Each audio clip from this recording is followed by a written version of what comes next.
Today I want to take a look at this book. This is a Moebius short stories collection. This was marketed as a globally unique commemorative edition by the publisher.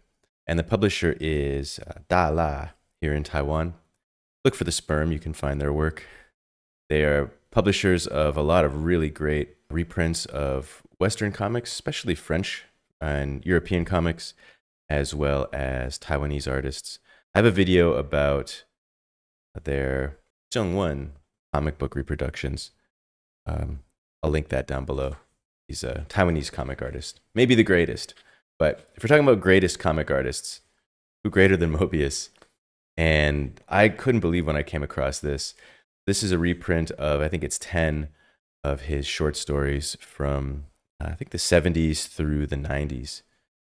And I wouldn't know where to find most of these stories in print unless I got lucky in a quarter bin somewhere. But this goes back. This one is from 76. This one is a little bit, maybe a little bit adult. So I'm going to skip ahead. We'll look at the other stories. There's some slightly explicit stuff in there. So this publisher has published other Moebius works. I first encountered the publisher actually through a hardcover reprint of Edena. It's all in Mandarin, of course, but like, get it for the art, really. So I got that hardcover. I couldn't believe that they had, an edition of Moebius in Taiwan, and I've been on the lookout every time I go to the bookstore for new things. So this publisher has published quite a bit of his work. I saw the Taiwanese edition of the Inkle as well. And this was published to commemorate the 10th anniversary of Moebius's passing. And the publisher got the rights from Humanoids, who's the French publisher. And they just went through and chose, I guess they chose 10 works that they particularly liked and put them together. And so this collection does not exist anywhere else. There's no other book with these particular stories in it. The Long Tomorrow, this is a famous one, written by Dan O'Bannon. Kind of a very early cyberpunk story. Just wonderful to have this, as a physical object. I've seen it on screens a 1,000 times, but never had it in my own hands. And same with a lot of the stories in here.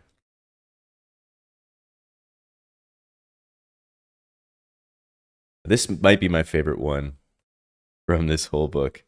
I was unaware of this story before. This is from 1974. It is, I guess, Man, is he good?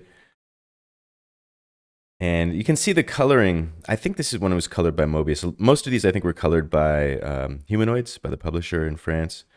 But see some of the coloring choices in here are a little bit more, maybe, I don't know, maybe more sophisticated or maybe more involved.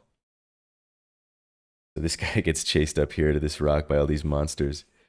And they pull him down. It gets pretty dramatic. And, extremely dramatic at this point, rips off his ear. And then the monster realizes, it doesn't taste very good at all. They kick him out and they leave. Just a kind of a ridiculous little story. And you don't need the words to read this one. A lot of these are, several of these are wordless. And so you don't need to speak Mandarin to read them, or to read Mandarin to be able to understand them. But also, even the ones that do have words, like his visual storytelling is so good that it's not really necessary to read a lot of it. And I've been, trying to learn how to read Mandarin these many years. And reading comics is always really frustrating because you get through, a word balloon, and then the next word balloon has a bunch of obscure characters you've never seen before because there's thousands of them. But the Moebius stuff is pretty straightforward. I find it's easier to read than even some Taiwanese children's comics. So this is Arzach. This is another of his really famous ones. And this book actually came with a big poster of, I think it was this scene.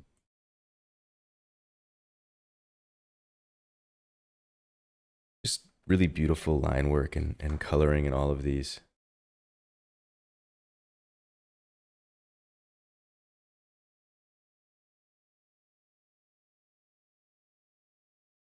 And so much just inspirational stuff. I feel like I could open any page in this book. And I say that as I get to the boring page. Any page in the first this much, and I can just learn something new. The back has, a little biography and kind of a CV of Moebius. And then back here is an essay about him, sort of in context for maybe for the Taiwanese reader. I like this Moebius syndrome, which it says is if you the first time you see a Moebius book, you kind of become obsessed with the world and you get sucked into it, something along those lines. And I think many of us have Moebius syndrome. They talk about his relationship with Miyazaki and how he became well known in Japan, and that's how he became better known in Taiwan. And then these are some of the ones that Dala has published. This is the first one I got, and I think since publishing this book, they've put out a couple more. So I'm always on the lookout for anything by this publisher, and I was especially excited to come across this. So I don't know if this is available anywhere in the West. I have found it here on books.com.tw. So this is kind of a Taiwanese online book retailer. And they do have an English selection for their site, although it's not super great. And here under global shipping, it says they deliver to Hong Kong, Macau, Singapore, Malaysia, and the Philippines. So if you're in one of those countries, you can get this book delivered to you. Or if you know somebody in one of those countries, or in Taiwan, of course, you can order this. It's about what, $14 or something, and well worth every penny. So that is Moebius Short Stories Collection by Dala Publishing. Check out the video description for the link to the books.com.tw site that I just showed. Also for the link to my other video about the same publisher. And subscribe to the channel for more books by Dala, my favorite Taiwanese publisher of comics and art books. And if you like Moebius, and because you're still watching this video, I suppose you probably do, I also have a video dissecting how Moebius used perspective in his art. So I'll link that in the description as well. Please do subscribe, like, and share, and see you in the next video.